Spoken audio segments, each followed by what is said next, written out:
Aku dikasih sekalipun aku tidak layak. Inilah kasih Yesus. Bukan aku. Really, He loves me not because of me. Dia mengasihi aku bukan karena aku pintar nyanyi. Dia mengasihi aku bukan karena aku tampan. Dia mengasihi aku bukan karena aku fasih lidah. Aku dari keluarga mana. Dia mengasihi aku bukan karena perbuatan baikku, pelayananku, persembahanku. Dia bukan mengasihi aku karena semua hal itu. Dia mengasihi aku itu bukan karena apapun yang bisa kulakukan untuk dia atau apapun yang bisa kuberikan. Dia mengasihi aku sekalipun aku itu tidak layak. Jadi alasan mengapa Tuhan sayang sama saya, alasannya bukan karena saya.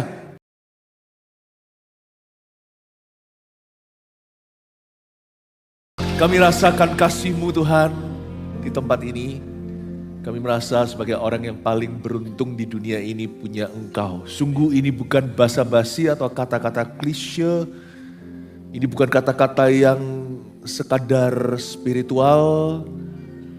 Tapi tulus dari hati kami. We are so lucky, so blessed to have Thee. Terima kasih ya Tuhan. Engkau menjamah kami sedalam-dalamnya. Engkau menjamah kami sedalam-dalamnya. Dan biar saat ini Tuhan menjamah setiap kita jemaat terkasih. Di area-area di mana kita merasa sakit. Bukan hanya secara fisik atau jasmani, juga secara emosi bagi orang-orang yang selama ini merasa lonely. Atau mungkin secara rohani kita kering kerontang. Biar dia jamah. Jangan tergesa-gesa, ada porsi firman-Nya, tapi sekarang lawatan Allah. PAW, saya akan ganti lagu, just follow me. Siapkan hatimu, jemaat. Kalau sebentar lagi kita akan bersekutu dengan tubuh dan darahnya, kita buka hati untuk dijamah. Be honest with Jesus. Belajar jujur sama Tuhan. Area-area apa kau paling membutuhkan pertolongannya. Dan Tuhan ingin menjamahmu. Terima kasih Tuhan, kami siap untuk mempelajari firman-Mu. Dan biar kami sungguh-sungguh semakin mengenal kasih-Mu. Sembunyikan hamba di balik salib-Mu Tuhan. Biar jemaat terus memandang Kristus. Baik di sini maupun yang streaming di mana-mana. Dalam nama Yesus, haleluya.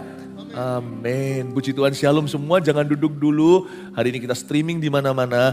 Saya ingin semua orang terwelcome dengan sebaik-baiknya. Baik yang di sini maupun di sana. Cari orang yang terdekat di kanan kiri Anda. Katakan welcome home, Tuhan memberkati. Puji Tuhan. Silakan duduk. Saya kalau awal tahun itu punya kebiasaan untuk merenungkan betapa saya dikasih Tuhan. GR-GR sendiri nih. Karena dengan demikian iman saya dikuatkan untuk menghadapi hari-hari ke depan. Boleh enggak mikirin kalau saya dikasihi? Bukan hanya boleh, ada contohnya. Ada seorang rasul, salah satu penulis Injil. Ada 4 kitab Injil, Matius, Markus, Lukas. Tapi yang terakhir ini agak beda sendiri, yaitu Yohanes. Di dalam suratnya, di dalam Injil yang dia tuliskan, dia selalu address himself atau menggambarkan dirinya sebagai murid yang dikasihi Tuhan. Ternyata Tuhan tidak protes. Dan Tuhan menjadikan tulisannya itu 1/4 Injil di Alkitab. Berarti Tuhan senang dong. Karena orang yang aman sama kasih Tuhan, imannya akan kuat. Seger-ger Anda sama Tuhan, asal kita itu mengikuti kebenaran, gak apa-apa sama Tuhan. Justru Tuhan senang. Karena seger-ger kita gak mungkin bisa melampaui kasih Tuhan sesungguhnya. Karena kasih Tuhan itu lebarnya, panjangnya, dalamnya, tingginya tak terselami. Ger-ger sana, gede rasa, gak akan bisa overestimasi. Pasti underestimate kasih. Karena Tuhan punya kasih itu tak terselami. Lebih luas dari samudera, lebih tinggi dari langit, lebih dalam dari bawah bumi, lebih lebar dari segalanya. Gak mungkin kita itu bisa sungguh-sungguh mengukurnya. Lebih baik orang GR sama Tuhan daripada orang yang sungkan sama Tuhan. Lebih baik orang yang gede rasa daripada orang yang minder melulu. Sebab orang gitu nanti juga pasti akan picik hati terhadap sesama. Saya suka merenungkan betapa saya dicinta. Supaya saya tidak mencari pengakuan di luar sana, pujian yang sia-sia. Supaya saya tidak jadi orang lapar keliaran di dunia untuk mencari penerimaan. Saya mau dipuaskan oleh Tuhan Yesus. Ini gak egois. Yesus cukup bagiku. Supaya nanti saya berkelimpahan bagi orang lain. Jadi awal tahun itu saya selalu merenungkan banyak-banyak saya itu sendiri gitu ya. Dengar puji-pujian atau enggak, atau diam saja, atau pas baca Alkitab, atau pas lagi merem gitu. Pokoknya pikiran saya tertuju ke Tuhan dan saya berkata, thank you Tuhan, kau tuh begitu mengasihi aku. Bukan hanya cari-cari alasan bersyukur, saya temukan bukti dan fakta bagaimana Tuhan itu murah hati dalam hidup saya. Anda kalau cari pasti ketemu. Karena tidak ada manusia yang istimewa, kita semua sama-sama dicinta. Tuhan itu sangat spesifik dalam kehidupan setiap anak-anaknya. Pasti ketemu. Tapi gak ketemu kalau fokus kita bukan Yesus. Oleh karena itu hari ini tema besar yang saya bawa adalah I am loved. Aku dicinta. Kita akan menuju ke surat Yohanes yang pertama, ayat yang ke-10 dan 11. Kita baca bersama-sama dengan suara keras. 1, 2, 3. Inilah kasih itu, bukan kita yang telah mengasihi Allah, tapi Allah yang telah mengasihi kita dan yang telah mengutus anaknya sebagai pendamaian bagi dosa-dosa kita. Saudara-saudaraku yang kekasih, jikalau Allah sedemikian mengasihi kita, maka haruslah kita juga saling mengasihi. 2 ayat saja saya kupas. Inilah kasih itu. Saya kira kita mengasihi Yesus. Tapi ternyata bukan begitu. Inilah kasih itu bukan kita. Katakan bukan kita. Dalam hubungan dua sisi ini ternyata kita itu gak seberapa dibandingkan Tuhan. Kasih yang kita berikan itu secuil aja gak ada. Seiota setetes di tengah samudra aja tidak ada. Dibanding dengan kasih Tuhan, cinta kasih manusia kepada Allah, termasuk pada sesama itu pucat. Inilah kasih itu. Kenapa kita bisa burn out? Karena kita merasa kita sendiri yang mengasihi, gak pernah bertepuk sebelah tangan. Lama-lama kesel nih, sampai kapan aku tahan? Pasanganku gak berubah-ubah. Nah kalau sumurnya kasih manusia, tapi kalau sumur kita itu benar-benar kita gali, dan kita turunkan itu, gentongnya pengambil air, itu sedalam-dalam kasih Tuhan, kita tidak akan pernah defisit. Sekalipun kita itu mengasihi seseorang itu tidak bertepuk sebelah tangan, ya, nggak ketemu nih, kita tidak akan pernah defisit kasih. Kalau kasih Yesus itu sumbernya di hati.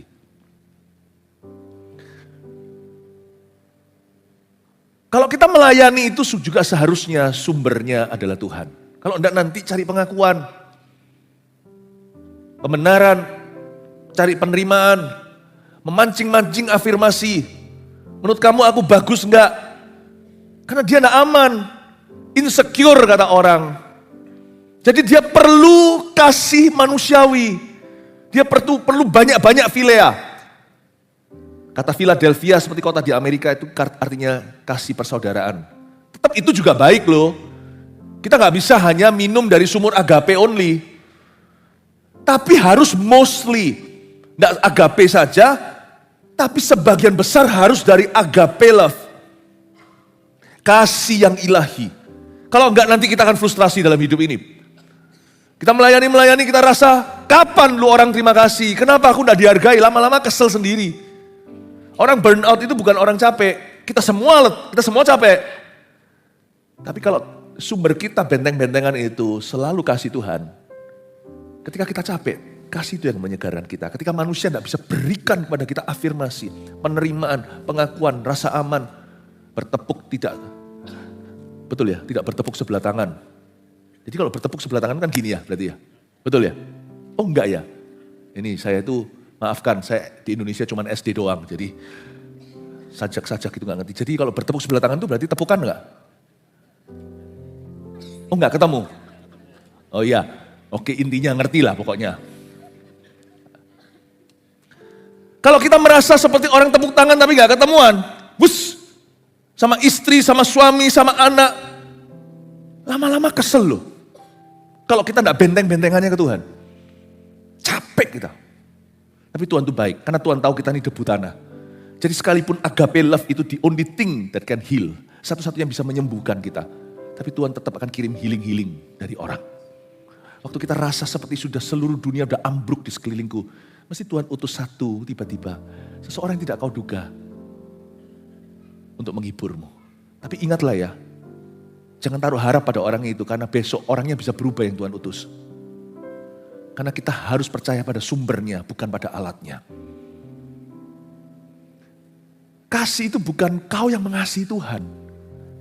Kita yang dikasihi oleh Tuhan. Dan kalau kita punya kasih Yesus ini, dia akan menjadi sumber kekuatan dan selalu memberimu kekuatan baru di dalam setiap situasi. Kita tidak akan frustrasi dalam pelayanan.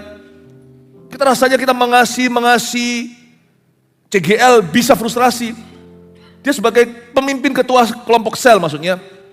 Anggotanya sama sekali semuanya tidak pernah meresponi. Susah misalnya diajak untuk maju bersama. Apa rahasia seorang pemimpin yang tekun? Kalau Tuhan adalah sumber kekuatannya. Itulah sebabnya misionaris zaman dulu misalnya, tak satu pun bertobat, dia tetap terus menerus apa? Rasul-rasul, nabi-nabi di dalam Alkitab ceritanya juga sama. Yeremia contohnya, ngomong 1001 kata, tidak ada orang yang mau dengarkan dan lakukan. Kalau kita itu mengenal kasih Tuhan, itu awal kekuatan. Dan percayalah, kasih Tuhan akan luntur di hidupmu. Malah justru lama-lama kau akan semakin berpengaruh. You know, kata-kata I am love itu super power. Tapi kalau kata itu diubah jadi I love, lama-lama kita bisa letih lesu. Sampai kapan aku begini? Seorang istri yang tidak dicinta oleh suaminya misalnya. Tapi kalau dia menemukan kasih Yesus, dia malah justru sebaliknya bisa mendoakan supaya suaminya bertobat. Seorang anak yang tidak memperoleh kasih orang tuanya, apalagi kalau cerai, kalau broken home. Tapi kalau dia bisa mengerti bahwa Kristus adalah bapa bagi anak yatim. Yatim pun ditinggal mati, jangankan cerai. Kalau dua-dua meninggal dunia, His father to the fatherless. Dia ayah bagi yang tidak berbapak. Bapak bagi yatim piatu. Pembela janda. Husband to the husbandless. Kalau dia tidak pernah merasakan kasih ayah, kasih ibu. Tapi kalau dia bisa bypass itu. Bukan kurang ajar sama mereka. Tapi bisa menemukan sumber yang lebih tinggi. Nanti dia bahkan bisa mendoakan orang tuanya untuk rujuk. Karena dia jadi berlimpah ruah. Kasih yang Tuhan berikan itu bukan hanya cuma-cuma, tapi berlimpah-limpah. Enough for you, not just for you, tidak hanya cukup bagimu, tapi juga bisa kau sharekan ke orang lain. Seorang janda ditinggal mati. Atau dia akhirnya harus membesarkan anak sendiri, single parenting. Kalau kita berpegang pada Tuhan, meskipun penuh air mata, pasti berlinang air mata. Berkeringat pun berdarah-darah, tapi kalau dia pegang sama Tuhan, tidak akan Tuhan mengecewakan. Tuhan akan memberimu kekuatan, the power of love namanya.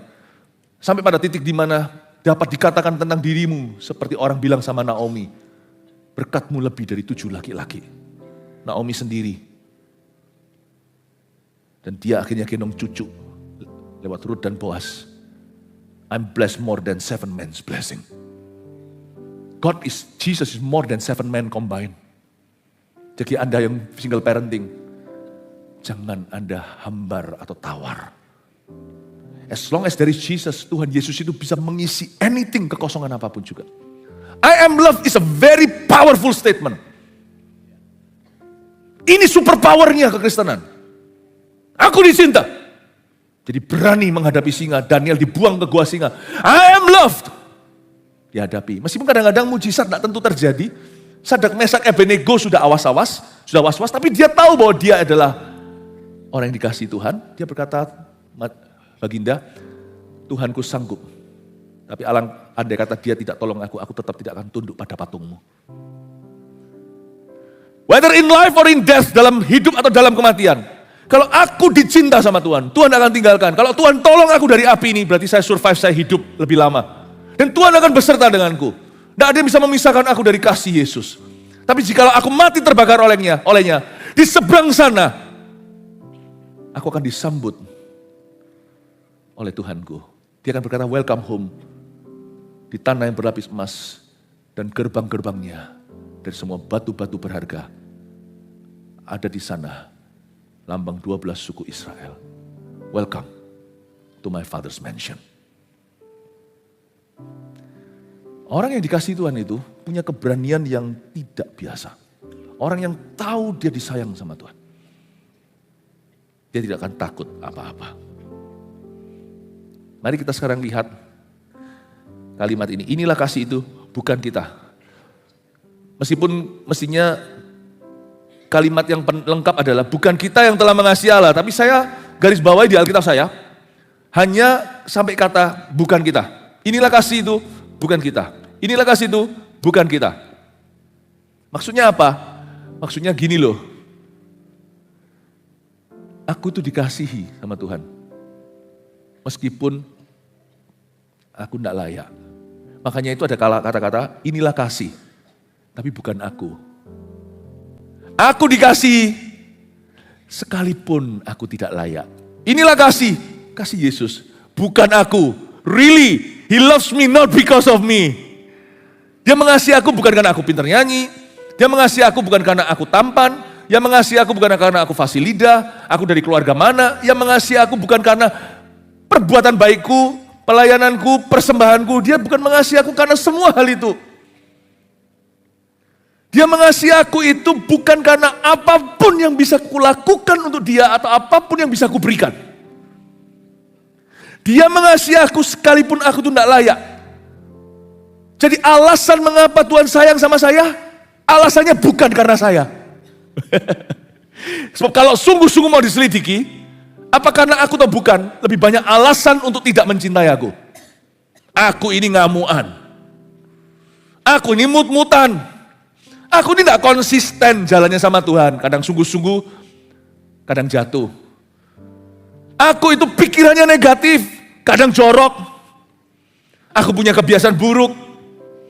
Sama Tuhan itu loh, tidak pernah 100%. Kalau kita sungguh-sungguh mau selidiki, alasan Tuhan cinta sama Anda dan saya, pasti nggak ketemu satupun. Nggak akan ketemu. Apapun yang kita temui, mungkin satu alasan, itu pun tidak konsisten kita kalau kita mau jujur. Ini kasih, bukan aku.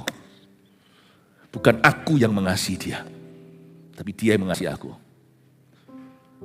Poin pertama, munculkan dulu. I am love, pelajari kebenaran ini. Aku dikasih, sekalipun tidak layak. Nah Kak, gitu jangan, kenapa kok ada orang yang berkata, aku tidak mau berdoa, kenapa aku tidak layak? Pertanyaannya kapan layak? Aku tidak mau melayani Tuhan karena aku belum cukup baik. Kapan cukup baiknya? Aku tidak mau menginjili keluargaku, padahal sudah tahu kebenaran. Kenapa? Aku sendiri belum bagus. Nah kalau ada sesuatu yang kau sadari, bukan berarti kalau di sini kita, gak apa-apa, Tuhan terima kita apa adanya, kita berlumuran dosa lalu kita kesaksian. Ya enggak. Cuman kalau tiba-tiba ada sesuatu yang kau sadari harus berubah, ya berubahlah. Berubahlah. Tapi jangan sampai jadikan ketidaklayakanmu itu alasan untuk tidak taat pada Tuhan. Kalau ada sesuatu yang tiba-tiba Tuhan ingatkan, ya perhatikan. Lakukan sesuatu terhadap itu. Kalau Tuhan sudah mulai dialog sama Anda tentang hal itu, berarti pasti ada solusinya. Dibutuhkan hanyalah sebuah kemauan. Kemauan, waktu kita undang Tuhan, Tuhan kasih kita kuasa nanti untuk mengubahnya. Meskipun perlu waktu mengubah pelan-pelan. Tapi jangan pernah kita itu pakai alasan aku gak layak. Kita pakai alasan aku gak layak untuk menjauhi Tuhan. Pertanyaannya, kapan sana layak? Aku dikasih, I'm love. Poin ke-1 tadi adalah aku dikasih bukan karena aku layak. Atau sekalipun aku tidak layak. Mari terimalah itu dengan lapang dada. Sampai kapanpun kita tidak akan pernah layak. Loh saya ngomong gini bukan berarti saya menghalalkan dosa loh ya. Saya ngomong begini itu tanpa ada yang namanya sinful conscience, tanpa ada hati nurani yang menuduhku. Saya sekarang ini bukan berarti suci atau sempurna on my own atau dengan kekuatan saya. Tapi bukan berarti saya sekarang ingat ada sesuatu yang saya simpan, sembunyikan dari Tuhan, tidak ada. Saya hari ini berdiri di depan Anda, tidak ada sesuatu yang menuduhku di dalam nuraniku. Tidak misalnya saya larikan uang seseorang, saya tidak kembalikan secara sengaja. Berani sekali kita berdiri melayani. Taruh dulu, bukan berarti tidak boleh melayani. Taruh dulu, selesaikan dengan saudaramu yang ada ganjelan itu. Lalu kembali melayani.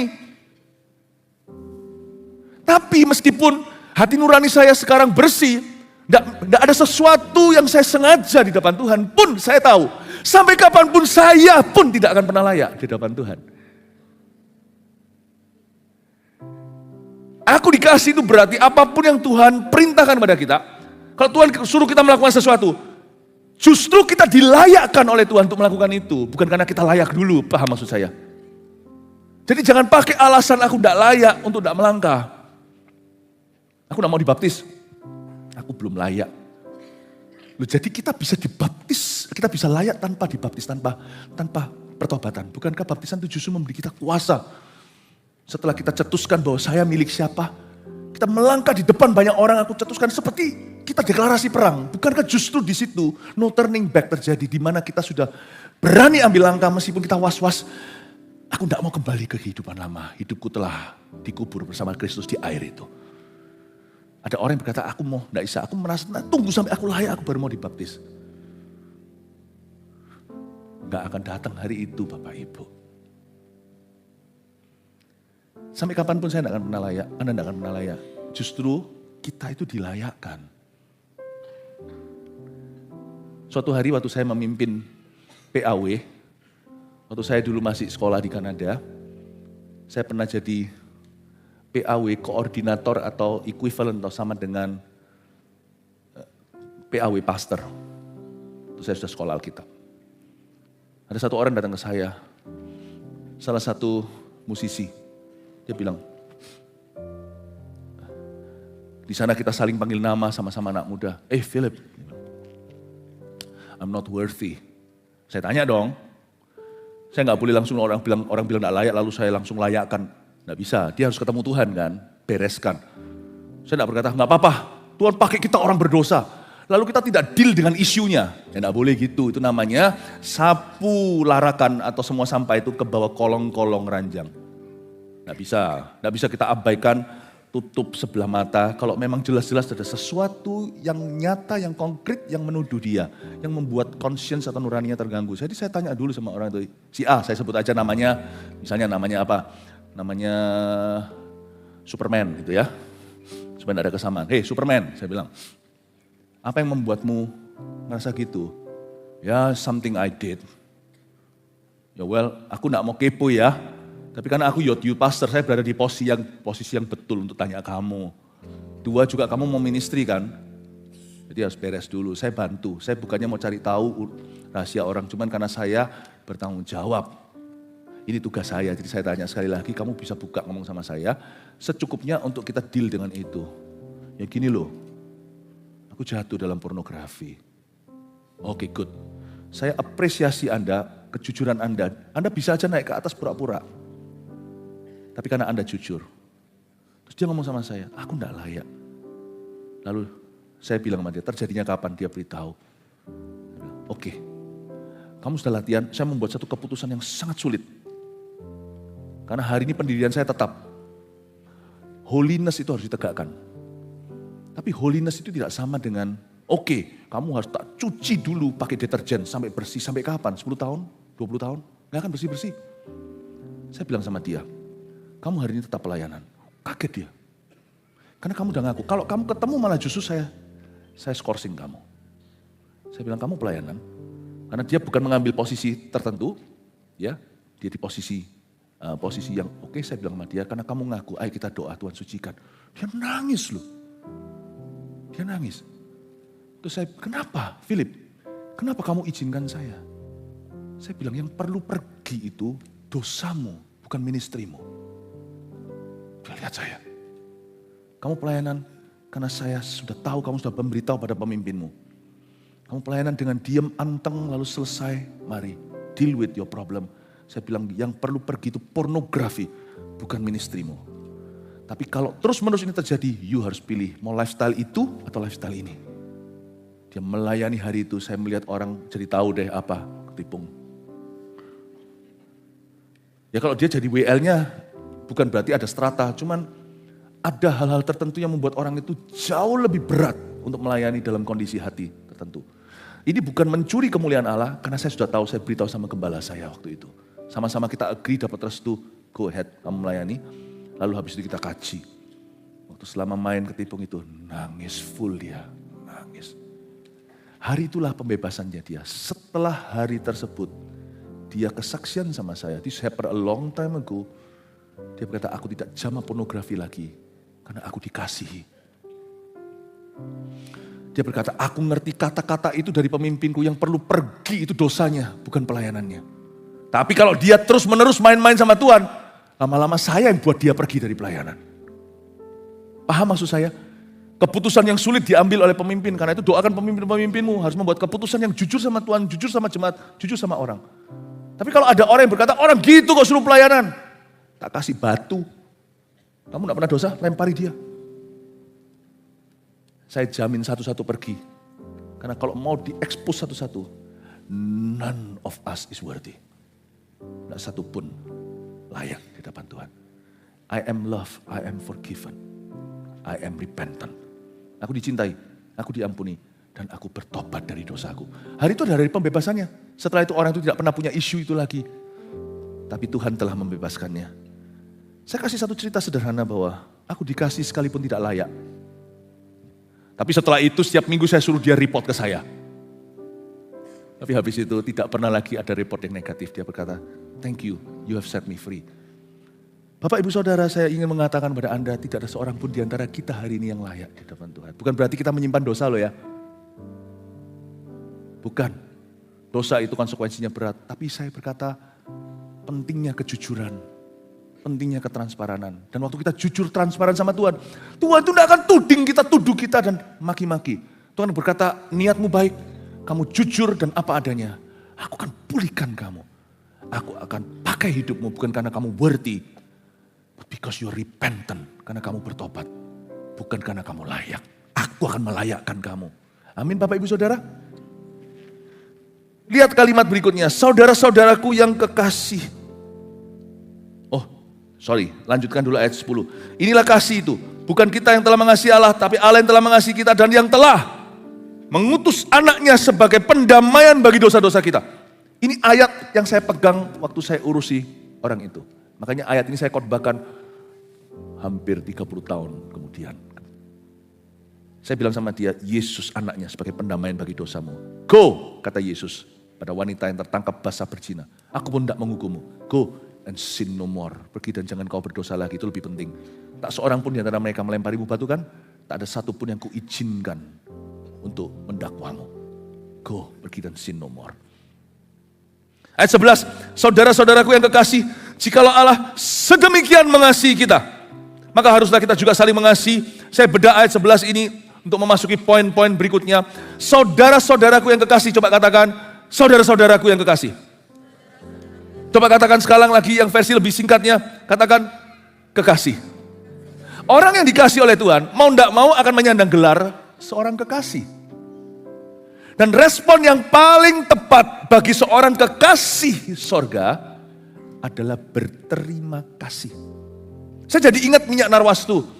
Wanita itu menyeka kaki Yesus dengan rambutnya. Diprotes keras, jangankan sama orang luar, pemilik rumah. Mungkin pemilik rumah diam-diam gumun di hatinya. Belum lagi Yudas Iskariot, sang bendahara. Buat apa sia-siakan itu semua? Mahal tuh tahu.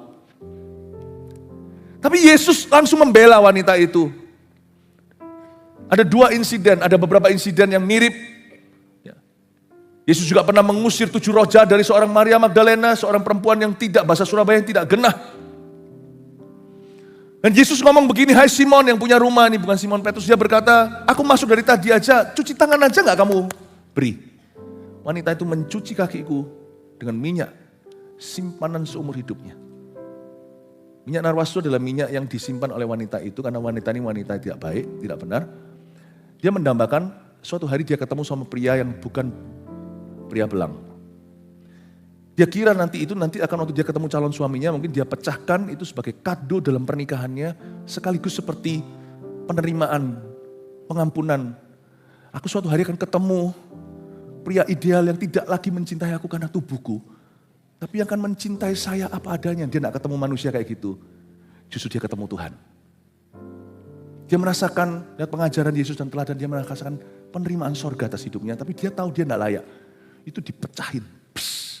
1 tahun gaji untuk dapat itu. Minyak wangi. Saya tidak tahu sewangi apa. Pecahkan bukan taruh sembarang tempat. Kaki tempat terendah Tuhan, tempat termahal dia. Ditaruh di tempat terendahnya Tuhan. Serendah hati orang ini merendahkan diri. Diseka dengan rambutnya. Tuhan berkata, Simon kamu tadi kasih cuci tangan aja kagak. Tapi orang ini mengurapi aku untuk kematianku. Tuhan bela. Dan Tuhan berkata, sampai kapanpun, dimanapun Injil diberitakan, cerita wanita ini akan diajarkan. Karena barang siapa banyak diampuni, catat ini, banyak berbuat kasih. Orang yang merasa dirinya gak perlu diampuni, biasanya dalam bahasa Ibrani versi Hokiannya / Surabaya, orang yang merasa dirinya, ngapain gua diampuni? Aku orang baik, biasanya JUAJI, Juaji. Coba lihat ya, orang yang merasa dirinya layak, susah disenangkan. Ini kurang bagus, semua orang harus melayani dia. Lu gak tahu gua siapa. Tapi orang kalau sudah terpukul, merasa dirinya gak layak. Asal dia tidak terus sengaja hidup dalam dosanya. Tapi kalau dia datang ke terang dan mengaku apa adanya, now aku siap. Kau rajam dengan batu, jangan kau lempari. Rangkul dan ampuni. Dan kasih kesempatan yang responsibly. Kasih kesempatan yang penuh dengan tanggung jawab. Dan penuh dengan mentoring. Sama orang gitu saya akan rangkul. Tapi orang berkata, Tuhan terima kita apa adanya, mari kita berdosa. Tuhan itu tidak menghakimi siapa-siapa. Ya. Tuhan itu menerima semua takdir kita, LGBTQ segala. Orang seperti itu, get out. Get out. Get out of this house. Sebab engkau memutarbalikkan firman. Tidak ada yang namanya kerendahan hati, kehancuran hati yang hancur, jiwa yang patah remuk tidak kau pandang hina. Mazmur 51, penitent psalm atau Mazmur pertobatan Daud waktu sama Batseba. Hati yang hancur, jiwa patah remuk tidak kau pandang hina, tidak ada itunya. Get out. Karena tidak ada pertobatan. Tidak ada penyerahan, tidak ada remorse atau rasa penyesalan dan berkata, let your will be done.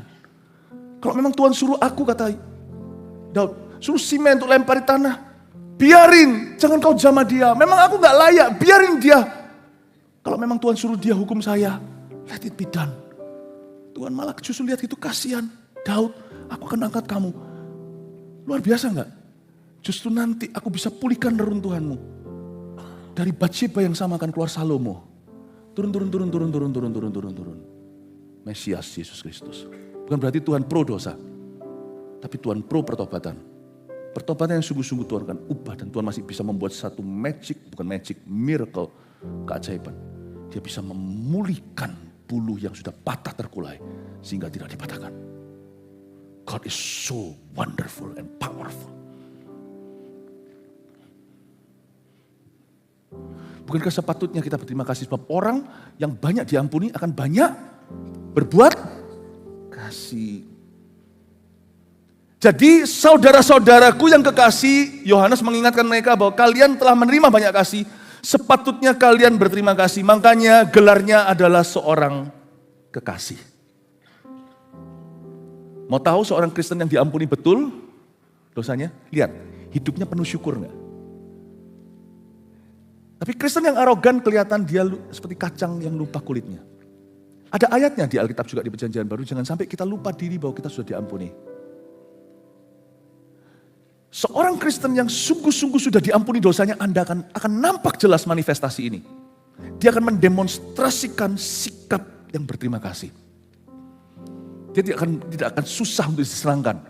Dia tidak akan sifatnya demanding dan menuntut. Itu berarti sifat arogan. Sebab seorang Kristen yang banyak diampuni, bukan berarti mari kita banyak berdosa supaya diampuni, bukan. Tapi orang Kristen yang merasa dirinya itu sungguh-sungguh berhutang budi sama Tuhan dan aku tidak mau lagi menjauhimu. Kebaktian sebelum ini saya jelaskan bagaimana kalau sang ayah merangkul si bungsu pulang itu dicium kok. Nggak hanya mendapatkan dirangkul erat-erat. Ketika seorang bertobat itu Tuhan tidak akan let go lagi, kamu akan jatuh di dosa yang sama. Itulah sifat Tuhan. Makanya orang yang bertobat kepada Tuhan tidak mungkin dengan mudah jatuh ke dosa lama. Dan orang yang sungguh-sungguh sudah diampuni, pasti sifat kamsyahnya kelihatan. Pasti dia nampak sifat terima kasihnya. Mau tahu orang Kristen yang sejati? Sifatnya berterima kasih. Syukurnya nyata. Berarti dia orang itu sungguh-sungguh mengalami pengampunan Tuhan. Sebab orang yang banyak diampuni, banyak berbuat kasih. Tapi orang yang merasa dirinya gak perlu pengampunan, biasanya akan cuaci, biasanya akan sangat demanding, sangat picik hati. Makanya itu ayat 11 kalimat berikutnya, saudara-saudaraku yang kekasih, jikalau Allah sedemikian mengasihi kita, maka haruslah kita juga saling mengasihi. Kalau Anda lihat kata maka haruslah ini seolah-olah hukum Taurat, seolah-olah berat, seolah-olah tuntutan, bukan. Itu sepatutnya. Ada sebab, ada musabab. Jikalau Allah sedemikian, so much love us, sedemikian mengasihi kita, ya cenglinya, gitulah. Ya sepatutnya, seyogyanya, selayaknya kita harus saling mengasihi. Makanya itu Tuhan lempar ke Algojo, itu orang yang tidak mau ngampuni dosa besarnya dia, hutang besarnya itu dihapus, tapi hutang kecil sesama hamba loh, sesama pekerja cekik temannya. Tuhan bilang, kamu tak bebaskan miliar, ini 1000 kamu bunuh. Ya seyogyanya lah kamu lepaskan. Karena kamu punya hutang sama saya aja aku bebaskan. Kerja dalam satu company kok cuaci, kok perhitungan. Tuhan bilang sama dia, maka haruslah kita juga, itu berarti sepatutnya kau ampuni. Kalau kita punya sumber itu Tuhan, apapun yang kita berikan kepada sesama kita dalam nama Tuhan, itu tidak seberapa dengan apa yang kita terima, tidak sebanding. Makanya kalau Tuhan suruh kita ngampuni, saya langsung cepat, saya akan gercep, saya langsung gerak cepat saya ampuni. Karena saya tahu, saya masih punya banyak overdue dengan Tuhan Yesus. Kalau Tuhan suruh saya mengasihi, saya langsung. Kalau Tuhan suruh saya memberi, saya langsung. Kenapa? Tuhan terlalu banyak sudah memberi dalam hidupku yang tidak bisa aku kembalikan. Coba lihat ya, orang yang perhitungan sama Tuhan, baik itu tentang waktu, pengorbanannya, doanya, materi, lihat ya, coba selidiki hidupnya, something wrong hubungannya dengan Tuhan. Karena biasanya orang yang sungguh-sungguh merasa Tuhan beranugerah, dia tidak akan koar-koar. Dan dia tidak merasa, oh pengorbananku besar, atau terpaksa, atau ngapain suruh orang lain. Nah kan, baik itu persembahan hidup, talenta, persembahan, tidak akan. Itu akan menjadi natural, akan flowing sendiri dalam hidupnya. Karena dalam hatinya akan ada terima kasih. Poin 2 dulu munculkan. Terima kasih dari hati adalah reaksi yang benar. Kalau kita memahami kata ini, I am love, aku dicinta, aku dicintai. Maka terima kasih dari hati itu sudah reaksi yang paling alami. Maka haruslah kita juga saling mengasihi. Saya tambahkan poin yang berikutnya, poin ketiga. Apapun yang kulakukan, hanyalah untuk membalas kasihnya. Nomor 3. Itu yang dimaksud dengan kalau Tuhan sudah sedemikian mengasihi kita, memberi kepada kita, maka haruslah kita juga saling mengasihi seyogyanya. Apapun yang kulakukan mulai hari ini, saat aku sadar betapa aku dikasih, hanyalah untuk mengembalikan, membalas kasihnya. Saya ingatkan 5 jari ini selalu, whatever I do, apapun yang kulakukan dalam nama Tuhan, I do this for Him.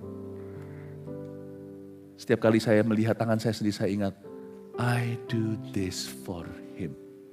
Saya tidak merasa Tuhan hutang sama saya atau orang lain hutang budi.